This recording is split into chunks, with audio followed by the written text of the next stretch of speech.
Painful time in my life. Did you hear Kathy Bates' voice when you were reading the emails? Oh, that's happened to me more than once. I was in New London, down by the naval shipyards, and this guy showed up for this signing. There always have good signings down there because, talk about a captive audience, these guys go out on subs for 6 months at a time, so they go with armloads of books. So this guy comes into the signing and he's agitated. He's jumping around. And he's agitated, and he comes up and he's got his full dress, full uniform on, and he's like, "Oh man, I'm supposed to be working on a Trident right now, but I'm AWOL. I had to come talk to you. I'm really." He puts his hand in his pocket. He pulls out, and this little wrench fell out of his pocket, and he picks it up and he goes, "About Wolfgar, have you seen Misery?" So he was just kidding, and then later on, as the books progressed, he came back to another signing, and they gave me a keychain with a little wrench on it. He was very cool. Yeah. We all hate that movie. Writers hate that movie, okay? Because you people scare the hell out of us. Who else has a question? Yes? Any more Star Wars books in your future? I don't know. Right now, no. I mean, right now, you don't need them. You don't need me. They got Troy Denning and Aaron Alston and Kathy's over there. They got a great lineup of writers, and these guys are doing amazing stories. People in this room would disagree. Well, I think they're all awesome. I mean, I think they're awesome. But as far as me, I'm really cutting down on one book a year now, and I really want to focus back on Dritz for a while because I love what I'm doing with the realms, and even with the changes in the realms, that's just exciting me. It's not turning me off. I thought it was going to kind of push me away, but it hasn't. And I love this home for my characters, and I love these characters. So I'm sticking with Dritz for now. Will I ever go back to Star Wars? I don't know. I can't say yes, I can't say no. I loved working with Lucasfilm, and George Lucas is a great guy. I worked with him on Attack of the Clones. It was just a wonderful experience. You made a bad movie good. I'm not gonna. I really worked off his screenplay. It was his screenplay. So, to me, it's like this. What he accomplished with Star Wars is what every artist hopes they can accomplish in their life. I mean, there are religions of Jedi. I mean, this is when you think about the profound effect that Lucas has had on society and on movie making. One of the things people don't know about Attack of the Clones is Phantom Menace. Phantom Menace created an entire new way of doing movies, fully digital photography. That was the movie they developed the camera for. So, just a genius. I never have anything bad to say about him and what he's done. I hope to be, everybody writing and working and trying to have an impact through their work is jealous of him and J.K. Rowling. I don't hate her. She's not fair. So along those lines, have you thought about movies based off of any of your books? Absolutely. I've thought about it for many years. And is it going to happen? I don't know. I think it is. I think it's going to happen with Dritz. But I also have right now a very major agent, very well known in the business, and she's attached a producer, a top-line producer, an A-list writer, and an A-list star to Demon Wars. So we're working on trying to get a Demon Wars movie done. The Demon Awakens would be the one we'd be working on. The only problem right now is every time we go into a studio, they say, "What about the Dark Elf?" I don't own that, Hasbro does, but I know Hasbro's very interested in developing that project. But we have to be very careful.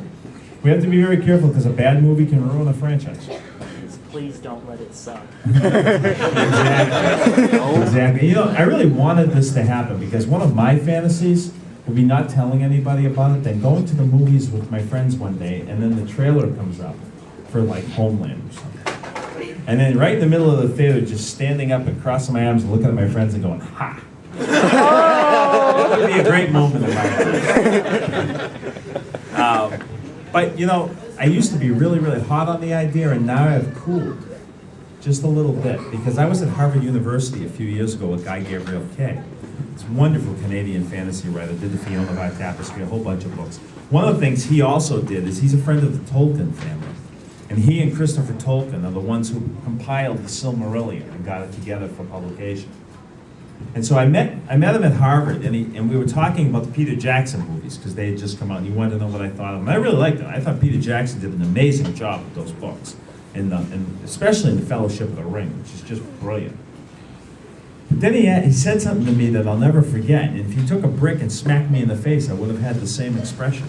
He said, "Okay, but how do you feel now?" Now, I have to preface this. Tolkien changed my life. I was a math major in college. My sister for Christmas one year gave me The Hobbit and The Lord of the Rings. A month and a half later, we had the blizzard of '78 in New England, which shut everything down for a week.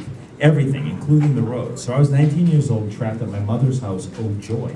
But I wasn't trapped. I read those books, and they changed my life. That's why I'm a writer. So I preface this. Go back to Guy Gabriel Kay, and he says to me, "How do you feel now, knowing that from this day forward, no one will ever again come to Professor Tolkien's work through the books?" Ow. So I don't know that I want Dritz books with Orlando Bloom on the cover. I'd like the royalties from him, but I don't know that I'd like that. So so if they are going to do a movie, I'm either going to be very, very involved or not involved at all. There's going to be no middle ground there. We shall see. Yes?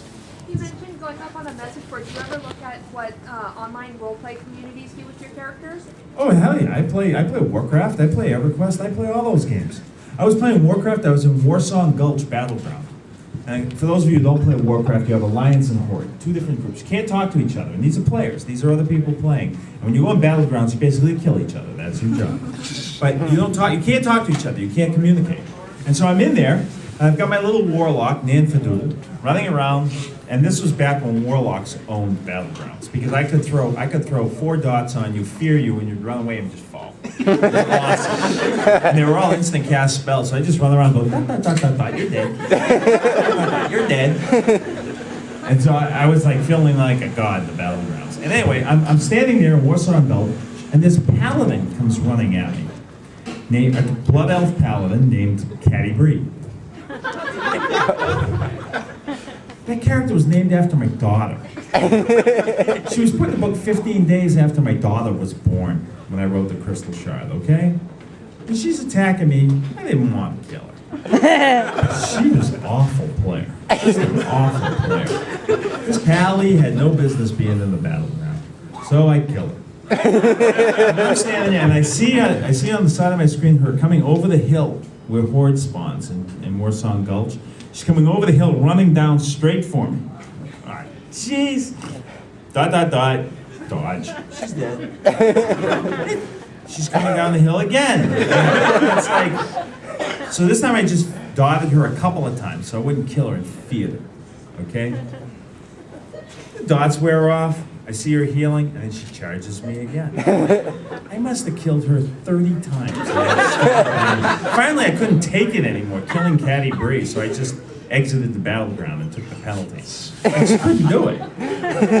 Another time, I was playing EverQuest, and I made a character named Quinn. And I came out of Caladim, and there was a guy right out in front, like a low-level character named Bruner. Oh, this is going to be really bad. So I started shouting, "Me king!" And I'm chasing this poor guy around. And in EverQuest, you can do something called kill stealing. And basically, if somebody hit something and you came in and did more damage, you would get credit for the kill, the experience and the loot, right? And this poor guy, I think he wasn't a warrior, or if he was, he really stunk. I don't remember. But I was a pretty good EverQuest player. And so every time he would like pull something, so the monster starts running to him, he'd attract attention of the monster for those who don't play. So he's gonna kill the monster. I'd run right by him and just chop the thing down and yell, "Me king! I'll protect you," right? He reported me to the GM. But every GM, when they come and check a report like that, they see your account information. And so they saw R.A. Salvatore. And they all knew me. I knew all of them. I knew the people who saw me. "Bob, what are you doing?" I'd be like, "He's me king!" What? We have rules against kill stealing. I'm not kill stealing, I'm protecting. No, you can't do that. He said, give him a cookie. And I said, what? I said, give him a cookie. You're a GM, make him some beer and cookies and give him a cookie. And they did. And he logged out. I love it when I see people playing my characters in games. Even though, for the last 20 years now, I have been getting angry letters from DMs across the country. Everybody in my group wants to play a dual scimitar-wielding good drow who's misunderstood. Thanks a lot. And I do feel guilty, believe it or not, because I feel like I've ruined the best monster in Dungeons and Dragons. You can't even play Dark Elves in my home campaign. They're monsters. Okay? So I do feel bad about that. Kind. I was at Gen Con a couple of years ago, and I was signing books, and 1,000 Orcs was on the table. Remember the cover of the 1,000 Orcs? It's got the scimitars, and there's just bodies everywhere. And the kid comes up, and he looks at the book, and he looks at me, and he looks at the book. Look at a lot of people with signing books, and he says, "Oh, a dual scimitar-wielding dark elf. How cliche." So I said, "Thanks." He didn't get it. Okay, I got time for a couple more. Who's got a question for me? Anybody? Or we want to sign books?